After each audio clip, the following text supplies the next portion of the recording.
భోగ వసంతరాయుడుగనే వచ్చి దుష్ట శిక్షణ అప్పుడు చేస్తాను.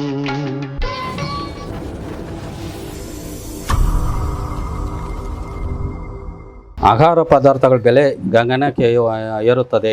ಇದು ಆಹಾರ ಇಷ್ಟು ದಿನ ಆಹಾರ ಪದಾರ್ಥಗಳ ಮೇಲೆ ಕಾಮನ್ ಇದೆ. ಅಲ್ಲಲ್ಲ, ಇವೆಲ್ಲನೂ ನಾವು ನೋಡ್ತಾ ಟ್ಯಾಕ್ಸ್ ಇಷ್ಟು ದಿನ ಆಗ್ತಾನೆ ಐತೆ. ಅಲ್ಲಲ್ಲ, ಟ್ಯಾಕ್ಸು ಕಡಿಮೆ ಇದ್ದಿದ್ದು. ಆಹಾರ ಪದಾರ್ಥಗಳಕ್ಕೆಲ್ಲ ಟ್ಯಾಕ್ಸ್ ಕಡಿಮೆ ಇದ್ದಿದ್ದು. ವಿದ್ಯುತ್ ಉಪಕರಣ ಬೆಲೆ ಪಾತಾಳಕ್ಕೆ ಇಳಿಯುತ್ತದೆ, ಅಂದರೆ ಕಡಿಮೆ ಆಗುತ್ತದೆ. ಆಹಾರ ಪದಾರ್ಥಗಳ ಮೇಲೆ ಟ್ಯಾಕ್ಸ್ ಜಾಸ್ತಿ ಆಗ್ತದೆ. ಆಗ್ತಾನೆ ಇದೆ ಈಗಲೂ. ಹಾಂ, ಇವಾಗ ಕಡಿಮೆ ಇರೋದು. ಸತ್ಯಯುಗದಲ್ಲಿ 16 ಅಂಶಗಳು ಜಾರಿಗೆ ಬರುತ್ತದೆ. ಅದರಲ್ಲಿ ಮದ್ಯಪಾನ ನಿಷೇಧ ಆಗುತ್ತದೆ.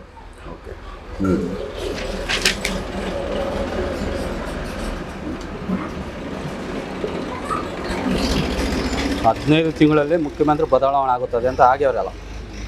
ನೋಡು, ಲೋಕಸಭೆಯ ಸದಸ್ಯರನ್ನು ಜೂನ್ ಅಥವಾ ಜುಲೈನಲ್ಲಿ ನೇಮಕ ಮಾಡಲಾಗುವುದು. ಮುಂದೆ ಆಯುಧಗಳಿಂದ ಗಲಾಟೆ ಆಗುವ ಸಾಧ್ಯತೆ ಇದೆ. ಕಾಮನ್ ಇದೆ.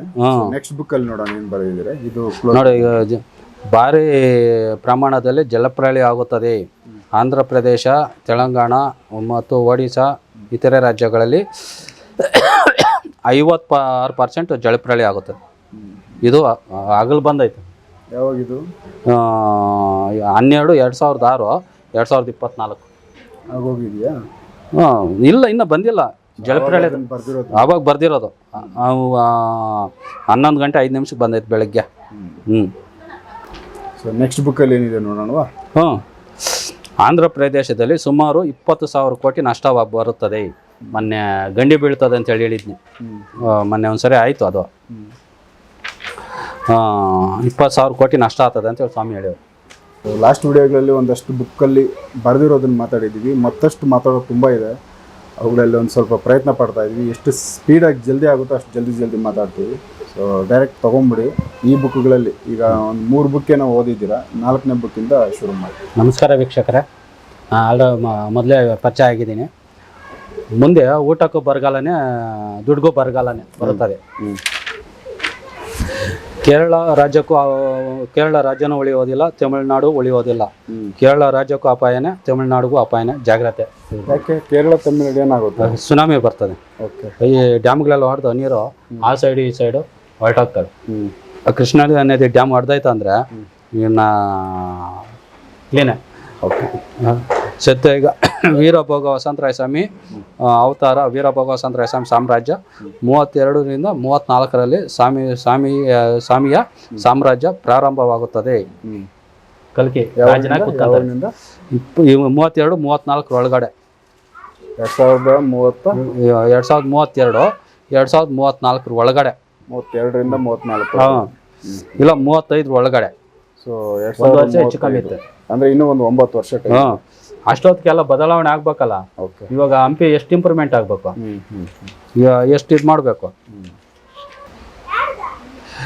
ಗಂಡಸರಿಗೂ ಮತ್ತು ಗಂಡು ಮಕ್ಕಳಿಗೆ ಅಹಂಕಾರ ಜಾಸ್ತಿ ಆಗುತ್ತಾ? ಇದೆ. ಹೆಣ್ಣು ದೇವತೆಯರು ಹೇಳಿದ್ದಾರೆ. ಭಾರತದ ದೇಶವು 2 ವಿಭಾಗಗಳಾಗಿ ಉತ್ತರ ಭಾರತ ದೇಶ, ದಕ್ಷಿಣ ಭಾರತ ದೇಶ ಆಗ್ತದೆ. 2 ಭಾಗಗಳಾಗ್ತದೆ. ಎರಡು ಭಾರತ ಆಲ್ರೆಡಿ ಈ ಬುಕ್ಗಳು ನೋಡಿರೋವರೆಲ್ಲ ಹೇಳವ್ರಿ. 2 ಭಾಗ ಆಗ್ತದೆ.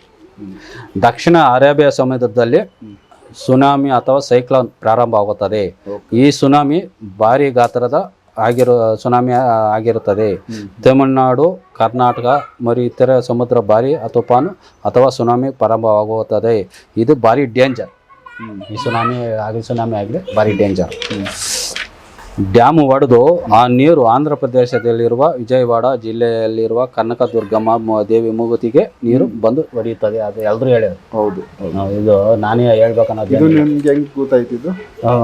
ಸಿನಿಮಾ ರೂಪದಲ್ಲಿ ತೋರಿಸಿದ್ರು. ಇದನ್ನು ಯಾರು ತೋರಿಸಿದ್ದು? ಕನಕದುರ್ಗಮ್ಮ ಅವರೇ ತೋರಿಸಿದ್ದ? ಆಯಮ್ಮನೇ ತೋರಿಸಿದ್ ನಾನು. ಓಕೆ. ಯಾವಾಗ ಆಗ್ಬೋದು ಅಂತ ನನಗೆ ಗೊತ್ತಿದೆಯಾ? ಇದು ಈ ವರ್ಷನೇ. ಹೌದಾ? ಅದಕ್ಕೆ ಸ್ವಾಮಿ ಇವಾಗ ಬರ್ತಾ ಇರೋದು. ಜುಲೈ ಬಿಟ್ಟು 3 ತಿಂಗಳು ಅಂತ ಹೇಳಿದ್ರು. ನಾನು ಎಷ್ಟು ದಿನ ಅಂತ ಕಾಯೋಕ್ಕಾಗಲ್ಲ ನಾನು. ಪ್ರಳಯ ಬರುತ್ತದೆ, ಪ್ರಜೆಗಳು ಜಾಗ್ರತೆಯಿಂದ ಇರಬೇಕಾಗಿ ವಿನಂತಿ. ಪ್ರಳಯವನ್ನು ನಿಲ್ಲಿಸುವುದು ದೇವನ ದೇವತೆಯರು ಬರಬೇಕು. ಇಲ್ಲ ಸ್ವಾಮಿ ಬಂದು ನಂಗೆ ಕರ್ಕೊಂಡೋಗಿ ಪೂಜೆ ಮಾಡಿಸ್ಬೇಕು. ಪ್ರಳಯ ನಮ್ಮ ಇದನ್ನ ಕೃಷ್ಣಾ ನದಿ ಡ್ಯಾಮಿಗೆ ಗಂಡಿ ಬೀಳುತ್ತದೆ ಅಂತೇಳಿ ಅದನ್ನ ನಾನು ಆಲ್ರೆಡಿ ಹೇಳಿದ್ದೀನಿ. ಆಂಧ್ರ ಪ್ರದೇಶದಲ್ಲಿ ಹಾಗೆ ಶಾನಾ ಫಜೀತಿ ಬಿತ್ತರು ಅಂತೇಳಿ ಶಾಕ್ ಇವೆಲ್ಲ.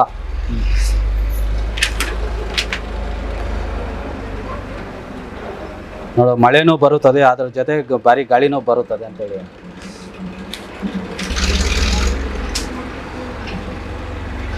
ಪೂರಿ ಜಗನ್ನಾಥ ದೇವಸ್ಥಾನದಲ್ಲಿ ಏನೋ ನಡೆಯುತ್ತದೆ ಅಂತ ಇದು ನಿಧಿ ಏನೋ ಎತ್ಕೊಂಡ್ರಲ್ಲ. ಹೌದು, ಒಂದ್ಸರಿ ಚಿನ್ನ ತಗೊಂಡು ಏನೋ ನಡೀತದೆ ಅಂತೇಳಿ ಹೇಳಿದ್ರು. ನೋಡಂಗೆ ಈ ಮುಂದಿನ ತಿಂಗಳು ಅಂದರೆ ಸೆಪ್ಟೆಂಬರ್ ತಿಂಗಳದಾಗ 5 ಬಾರಿ ಸೈಕ್ಲೋನ್ಗಳು ಬರುತ್ತವೆ. ಸೆಪ್ಟೆಂಬರ್ ತಿಂಗಳನ್ನ 5 ಸೈಕ್ಲೋನ್ಗಳು, ತುಫಾನ್ ಆಗಲಿ ಸೈಕ್ಲೋನ್ಗಳು ಬರ್ತದೆ. ಮತ್ತು ರೈತರು ಎಚ್ಚರಿಕೆಯಿಂದ ವಹಿಸಬೇಕು. ಇವಾಗ ಬೀಳ್ದಿದ್ದ ಮಳೆ ಎಲ್ಲ ಅವಾಗ ಬಿದ್ದುಬಿಡ್ತದೆ. ನೋಡು, ಬ್ಯಾಲಿಸ್ಟಿಕ್ ಮಿಸೈಲ್ಗಳು ಉಗ್ರವಾದಿಗಳ ಕೈಗೆ ಸೇರುತ್ತದೆ, ಉಗ್ರವಾದಿಗಳ ಕೈಗೆ ಸೇರುತ್ತದೆ ಅಂತೇಳಿ ಮಿಸೈಲ್ಗಳು. ಬ್ಯಾಲಿಸ್ಟಿಕ್ ಮಿಸೈಲ್ಗಳು ಸೇರಿಬಿಟ್ಟವೆ. ಇಸ್ರೇಲ್ ಮೇಲೆ ಸಹ ಹಾಕಿದಾವೆ, ಎಲ್ಲೆಲ್ಲ ಹಾಕ್ಯಾವ್ರೆ.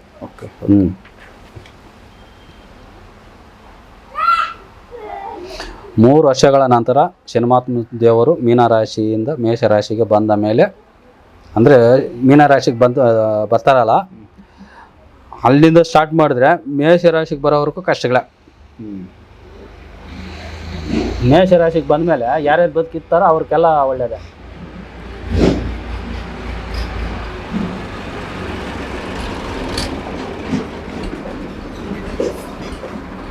ಇದು ಮಳೆ ಅವಾಗ ಹೇಳಿದ್ದೀನಿ, ಬಂದೈತೆ.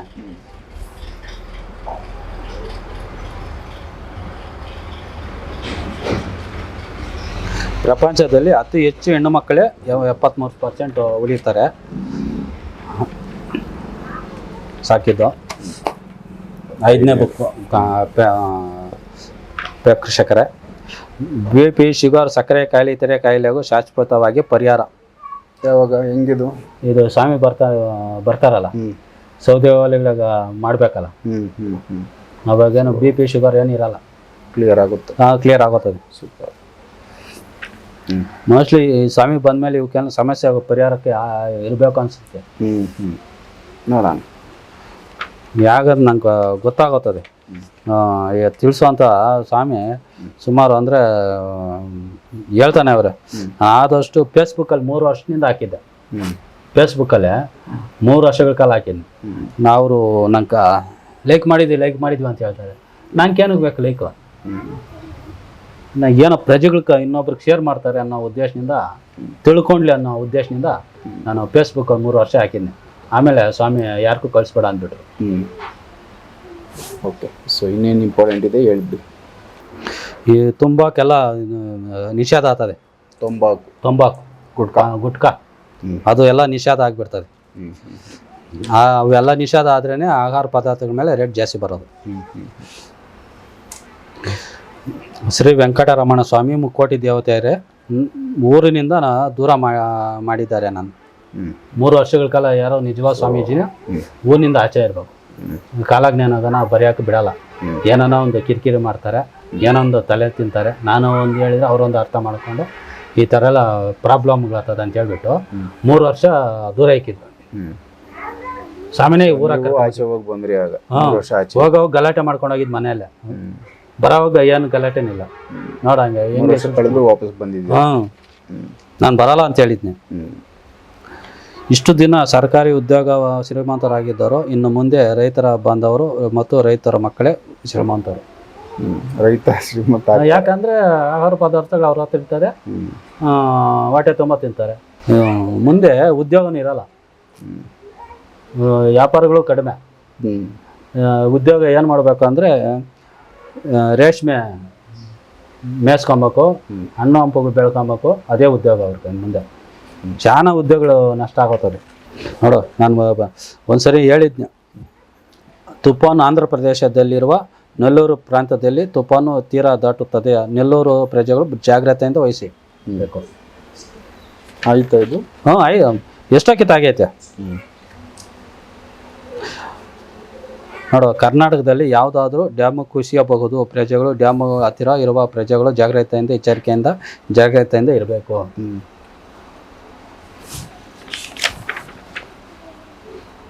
ನೋಡು, ಆಕ್ಸಿಡೆಂಟ್ಗಳಾಗೋ ಸಹ ಬರ್ತದೆ ನಂಗೆ.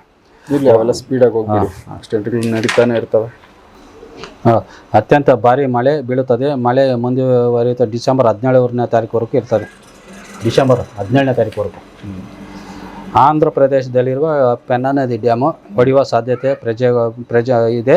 ಪ್ರಜೆಗಳು ಸುರಕ್ಷಿತ ಸ್ಥಳಗಳಲ್ಲಿ ಹೋಗುವುದು ಸೂಕ್ತ. ಯಾವಾಗಿದು? ಅದು ಈ ವರ್ಷನೇ ಇರ್ಬೇಕು ಅನ್ಸುತ್ತೆ. ಡೇಟ್ ಗೊತ್ತಾಗಿಲ್ಲ. ಈ ಡೇಟ್ ಗೊತ್ತಾಗಿಲ್ಲ. ಭಗವದ್ಗೀತೆಯಲ್ಲಿ ಪುಟ 12ರಿಂದ 17ನೇ ಪುಟ ಒಳಗಡೆ ಮುಂದೆ ನಡೆಯುವ ದುರಂತಗಳು ತಿಳಿಸಿದ್ದಾರೆ. ಯಾರಾದರೂ ಭಗವದ್ಗೀತೆ ಪುಸ್ತಕದಲ್ಲಿ ಓದಿಕೊಳ್ಳಿ ಅಂತ ಶ್ರೀ ವೆಂಕಟರಮಣ ಸ್ವಾಮಿ ಕನಸಿನಲ್ಲಿ ಬಂದು ಹೇಳಿದ್ದಾರೆ. 12ನೇಂದ ಗೋವುಗಳು ರಕ್ಷಣೆ ಮಾಡಿ, ಎತ್ತುಗಳನ್ನು ಉಳಿಸಿಕೊಳ್ಳಿ ದಯಮಾಡಿ. ಮುಂದೆ ಪೆಟ್ರೋಲು ಡೀಸೆಲು ಗಾಡಿಗಳು ಅವ್ರು ಯಾರು ಇರಲ್ಲ. ಹಿಂದಿನ ಕಾಲದಲ್ಲಿ ಯಾವ ರೀತಿ ರಾತ್ರಿಯಲ್ಲಿ ದೀಪ ಬೆಳಕನ್ನು ಕೊಡುತ್ತಿತ್ತೋ ಮತ್ತೆ ಅದೇ ರೀತಿಯ ರಾತ್ರಿಯಲ್ಲಿ ದೀಪವನ್ನು ಬೆಳಗಿಸಿ ಅಡುಗೆ ಮಾಡಬೇಕಾಗಿ ಬರುತ್ತದೆ. ಹಳೆ ಕಾಲದ ಸ್ಥಿತಿನೇ ಇದು. ಯಾವಾಗ ಬರ್ತದೆ ಗೊತ್ತಿಲ್ಲ. ಶಿವಮೊಗ್ಗ ಜಿಲ್ಲೆಯಲ್ಲಿ ಡ್ಯಾಮ್ಗಳಿಂದ ತೊಂದರೆ ಇದೆ. ದಯವಿಟ್ಟು ಅಲ್ಲಿನ ಪ್ರಜೆಗಳು ಸುರಕ್ಷಿತ ಸ್ಥಳಗಳಿಗೆ ನೋಡಿಕೊಂಡು ಹೋಗುವುದು ಸೂಕ್ತ. 9 ಡ್ಯಾಮ್ಗಳಿಗೆ ಅಪಾಯ. ಶಿವಮೊಗ್ಗ 9 ಡ್ಯಾಮ್ಗಳಂತೆ. ಇದು ಯಾವಾಗಂತ ಗೊತ್ತಿಲ್ಲ. ಅದೇ ಇದು ನವೆಂಬರ್ ಒಳಗಡೆ 30 ಒಳಗಡೆ 30 ಕಡೆ ಮೇಘಸ್ಫೋಟ ಆಗ್ತದೆ. 4ರಿಂದ ಮೇಘಸ್ಫೋಟ ಅದೇ ಇರ್ಬೇಕು ಅನ್ಸೈತಿ. 9 ಡ್ಯಾಮ್ಗಳಿಗೆ ನೋಡು. ನಂಗೆ ಬರ್ದಿರೋ ನಂಗೆ ಗ್ಯಾಪ್ ಇಲ್ಲ. ಎಷ್ಟೊಂದು ಗ್ಯಾಪ್ ಕಾಣಕತ್ತದ ನಾನು. ಪ್ರಪಂಚದಲ್ಲಿರುವ ಪ್ರಜೆಗಳು ಕೃಷ್ಣಾರ್ಜುನರು ಕಾಪಾಡಬೇಕು ಎಂದು ಮುಕ್ಕೋಟಿ ದೇವತೆಯರು ಹೇಳಿದ್ದಾರೆ. ಚೆನ್ನಾಗಿ ಅರ್ಥ ಮಾಡ್ಕೊ ಹೇಳ್ತೀನಿ ಯಾರು ಅಂತ. ನಾವು ಯಾವ ರೀತಿ ಮೊಬೈಲುಗಳನ್ನು ಸಿಮ್ ಕಾರ್ಡುಗಳನ್ನು ಬಳಸುತ್ತೀರೋ ಅದೇ ರೀತಿಯೇ ಮುಂದೆ ವಿದ್ಯುತ್ ಸಿಮ್ ಕಾರ್ಡುಗಳು ಬಳಸಿಕೊಂಡು ಕರೆಂಟ್ ಪವರ್ ರೀಚಾರ್ಜ್ ಮಾಡಿಸಿಕೊಂಡು ಮನೆಗಳಿಗೆ ಉಪಯೋಗಿಸಿಕೊಳ್ಳಬೇಕಾಗಿ ಬರುತ್ತದೆ ಮುಂದೆ. ಸೊ ಆ ಥರ ಇದೆ. ಬಂದೈತೆ.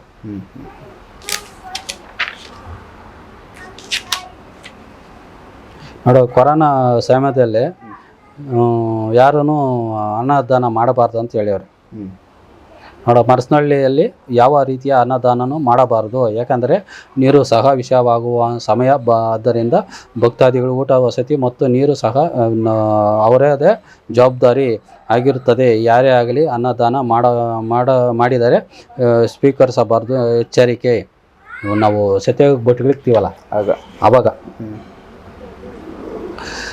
ಓಂ ನಮೋ ಶ್ರೀ ವೀರಭಗವಂತರ ಸ್ವಾಮಿ ಪುಣ್ಯಾತ್ಮಿಗೆ ದರ್ಶನ ಭಾಗ್ಯ ಕೊಡುತ್ತಾರೆ.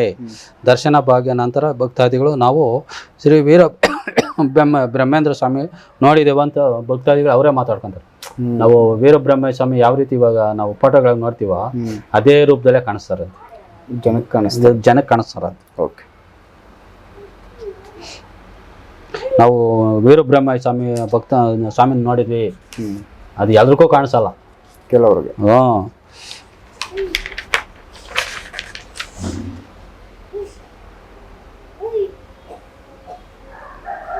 ನೋಡ, ನಾನು 7-8 ದೇವಸ್ಥಾನಗಳು ಕಟ್ಟಬೇಕು, 8-9 ದೇವಸ್ಥಾನ ಕಟ್ಟಬೇಕು ಅಂತ ಹೇಳಿದ್ನಿ. ಶನಿಮಾತ್ಮ ಸ್ವಾಮಿ ದೇವಸ್ಥಾನನೇ 300 ಕೋಟಿ ವೆಚ್ಚದಲ್ಲಿ ಕಟ್ಸ್ಕೊಂತಾರೆ ಅಂತೇಳಿ. ಅದು ಓಕೆ. ಅವ್ರು ಬಂದ್ಮೇಲೆ ಜಾಗ ತೋರಿಸ್ತಾರೆ. ಅದು ಯಾವ ರೀತಿ ಇರ್ಬೇಕಂದ್ರೆ ಸ್ವಾಮಿದು ಕತೆ ಐತಲ್ಲ, ಯಾವುದು ವಿಕ್ರಮ್ ರಾಜ ಕತೆ, ಈ ನಮ್ಮೂರ್ ಪಕ್ಕದಲ್ಲಿ ಆಕಳಹಳ್ಳಿ ಅಂತ ಐತೆ, ಅಲ್ಲಿ ನಾಟಕ ಆಡ್ತಾರೆ ವರ್ಷ. ಆ ಚಿತ್ರಕಲೆನ ಅದ್ರ ದೇವಸ್ಥಾನದಲ್ಲಿ ಇರಬೇಕು, ಚಿತ್ರಕಲೆ ಆಗಿ.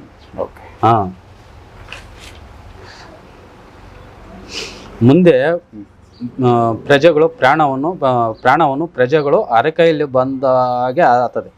ಅರಕೈಗೆ ಬಂದ್ಬಿಡ್ತದೆ.